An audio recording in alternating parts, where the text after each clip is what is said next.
যারা medical student surgery নিয়ে পড়াশোনা করছেন তাদের ক্ষেত্রে উন্নতি চরম। চাকরি প্রাপ্তির ক্ষেত্রে অশান্তি থাকবে।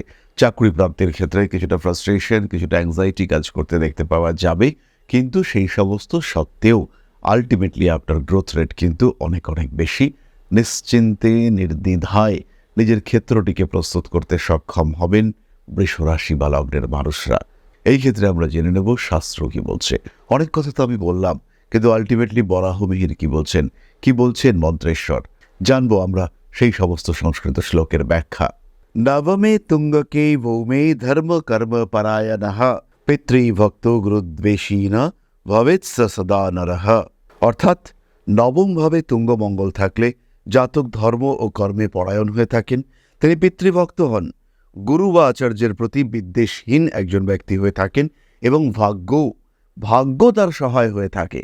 ফলদীপিকায় বলা হয়েছে, মঙ্গলনবস্থে তুঙ্গে ভাগ্যবান ধীর বিক্রমঃ রাজ সম্পদ সমাযুক্ত ধর্ম মার্গে প্রতিষ্ঠিতঃ।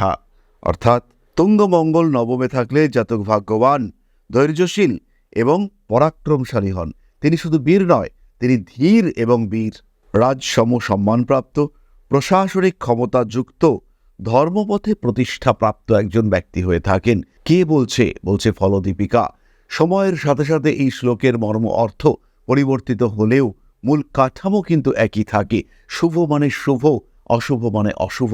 তাই নবমভাবে তুঙ্গ মঙ্গল ছোটখাটো সমস্যা আনলেও আলটিমেটলি এটা কিন্তু শুভ এবং অবশ্যই শুভ।